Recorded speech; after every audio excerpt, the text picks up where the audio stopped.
how many of you are familiar with Russell H. Conwell's Acres of Diamonds? I see a lot of faces. Just raise your hand on your box if you can. Okay, I see a couple of hands, Yes, yes. Okay, I see a few yeses. If you're not familiar with it, so let me kind of refresh. Some may not be familiar with the story of Acres of Diamonds. Tasha says, hello, I'm still working, but did want to miss it. Thank you, Tasha, for being here. And I'm glad, hopefully we don't get you in trouble at your work. And hopefully what I share with you tonight will be able to kind of, because I am in the business of helping people steal away. I'm not going to lie. I'm not even bashful about that. If I can help you steal away from the current employment place, that's what I'm here for. That's why I'm sharing this with you, especially those of you who are professionals and have a tremendous amount of experience in a particular place or an industry or category. This is definitely for you. So let me move quickly. I'm keep my eye on the clock because I want to be respectful of your time. If you're not familiar with that story of Russell Conwell's Acres of Diamonds, and it's told in various ways, and it's told about different parts or regions of the world. I like the way that Earl Nightingale tells the story, where he talks about, he references the story saying that it was an African farmer. So, you know, I love my people, so I'm gonna use that one, right? So it's an African farmer who had a farm, who had begun to hear these stories or these tales of all of these different settlers who began to find diamond mines, right? Or find these areas where they can begin to have or cultivate diamond mines, and became very, very wealthy and rich. And so now the farmer, this African farmer, was getting very, very excited about that. And he made the decision, after hearing so many stories about other people getting rich. Does that sound familiar? You know, you hear the stories about other people hitting the lick or other people getting rich, that you decide to, well, he decided, not you, I'm not talking about you, I'm talking about this farmer. He decided to sell his farm and then go searching throughout the continent of Africa. And as all of us know, especially if you're on my call, you should be very conscious of the fact that this is the largest continent on the planet, right? So he's traveling the entire continent in search of diamond mines. And he sold his farm, and the money that he had, he's exhausting all of his money. They even said that he started to go up in places like Europe and in Arabia, searching for a diamond mine. It got to the point where he had run out of money. Like some of us, we've chased every coach, every guru. We done spent all of our money. And then we get to the point where we're exhausted and we don't know what to do. And in this case, though, the farmer, there was a rainstorm that came, and he was standing close to a river, and he decided to take his life now, because now he just, you know, he gave it up, because now he spent all of his money, all of these years traveling, looking for a diamond mine. Now, at the exact same time that he's out looking for a diamond mine, the person that he sold his farm to just so happens to be out in the garden in the farm, and he discovers a stone that looks kind of strange in the stream. And some reports say it's a shiny stone, but then others say it's a black stone, right? Because, you know, it's just this stone. And so he takes it, and he takes it into the house. And then all of a sudden, one of the priests or reverends or rabbis, again, many stories, came by and said, wow, you have a beautiful diamond right there on your fireplace. He said, well, that's not a diamond. That's just a stone that I found in the stream out back. He said, no, I know a diamond when I see one. That's what a diamond looks like in its undeveloped state, right? That's what a raw diamond looks like. You have to have a trained eye to know what that diamond looks like. And then after you know what it looks like, then you can begin to work with it and polish it and do all of the things that you need to do so that it looks valuable to people. So now that he's gotten that story, he said, well, hell, I got I got acres filled with these rocks. So now they go out and every acre is filled with diamonds. So let's rewind this now. The original owner sold his acres of diamonds to go in search of diamonds because he didn't know what diamonds look like in their raw state. He didn't know what the stone represented that he was stumbling over all of these years. But now the new owner was standing in the middle of acres of diamonds. Cut straight to the chase, you all. That's you. As I mentioned, if you've been living 40 plus years, which I think that's a safe bet as I'm looking at all of the pictures here. I think that's a safe bet. You are standing in the middle of acres of diamonds. You have knowledge, you have wisdom, you have experience, you have relationships that all you have to do is learn how to cultivate them and then package them and put them into the marketplace. And you will be able to look around. Everywhere you look, you'll notice that there's a diamond. Oh, they go a diamond over there. There's a diamond over there. And it's all based upon your knowledge, your experience, your expertise, your passions, your strengths, and your gifts, but you don't think that they're valuable. When I first stumbled into this space 20 years ago, I started investing into real estate in 1998.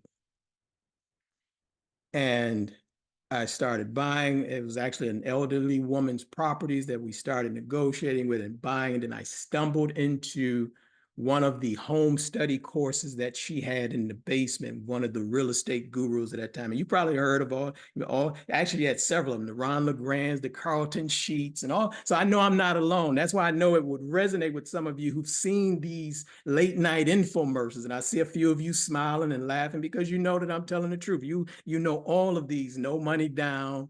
We buy ugly houses. So that's what we were doing. And I stumbled across that course. And I tell the story often of how that real estate guru invited me to a conference in Orlando, Florida that had nothing to do with real estate.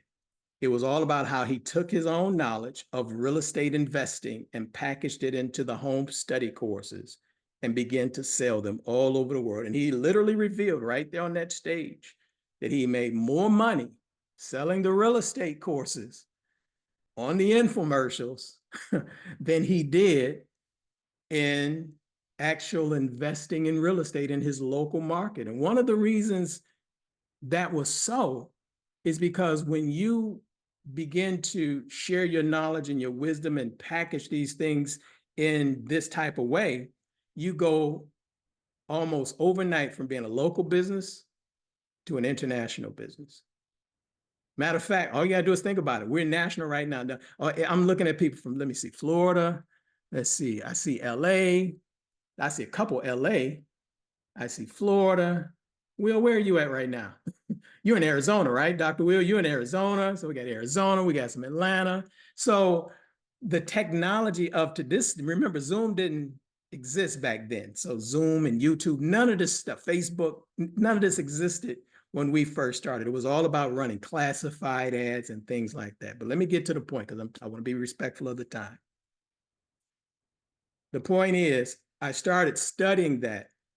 I followed that course, and that course mentioned the internet. It was just beginning. You know, PayPal didn't nobody really trust PayPal, but you had it anyway. Some of us had it. Not everybody had it. Some of us had it. People were not easily pulling out their credit cards to purchase stuff online at that time. But in this course, it said that I could take my own knowledge, my own wisdom, and my own experiences, and I could package it into home study courses, and I could, or at that time we used to do the PDF documents, just reports, which today is called ebooks, right? So Amazon wasn't existing, right? So I was doing ebooks before there were ebooks. We just didn't call them ebooks. We just had, they were special reports.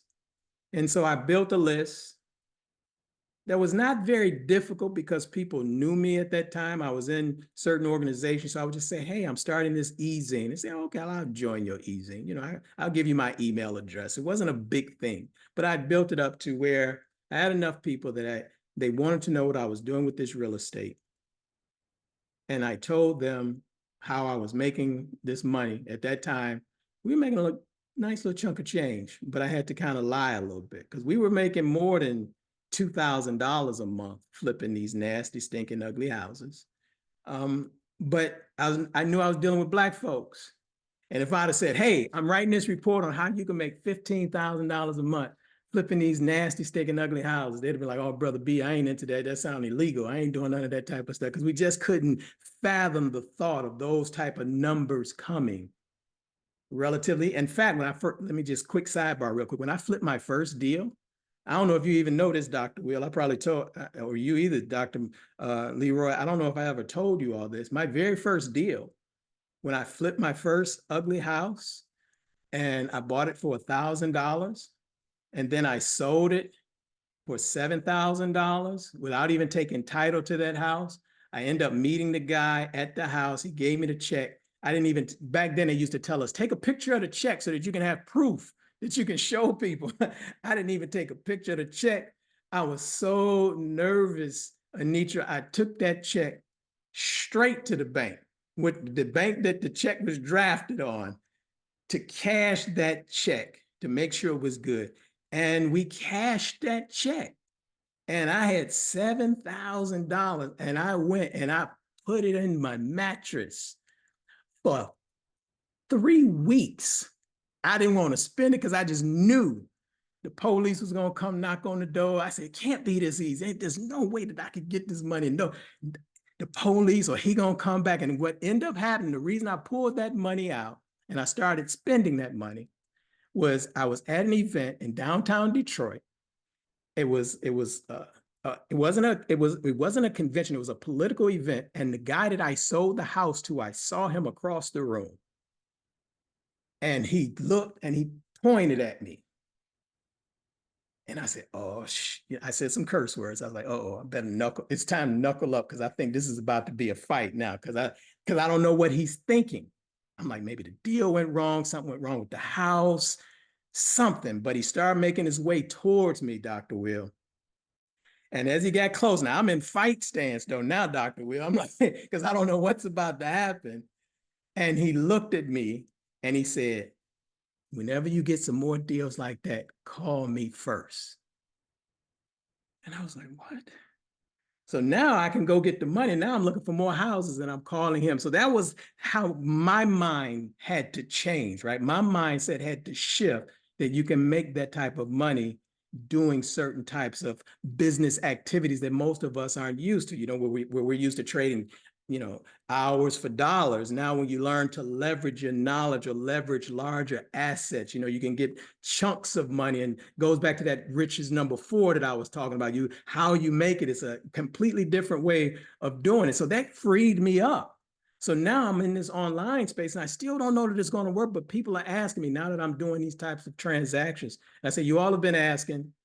And so what I'm going to do, I'm going to create a report on how I'm making, instead of over $10,000 a month, I say $2,000 a month, flipping nasty, stinking, ugly house. I was nervous. I waited to 12 o'clock at night to send out that email. Didn't have a sales page. There was no lead page. There was no click funnels. There was none of this type of stuff that we all got today, that you all got, all of these digital assets that you have right now. None of this existed then.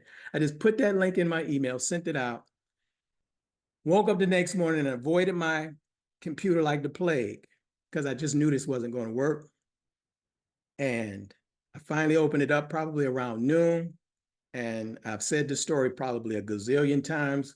That's when I saw the 4 greatest words in the annals of human history. There's let us make man, and let there be light. You will get no argument with me on their value, those words. But let me tell you, notification of payment received is right up there with let us make man. If it's just a mushy feeling when you see those words over and over and over again. And so that was my mantra: notification of payment receipt. And we receive those notifications and those payments from taking our knowledge, my experience, and packaging it into a product, a program, a process that people can utilize and take for themselves, right? And so that was my beginning of looking at my acres of diamonds.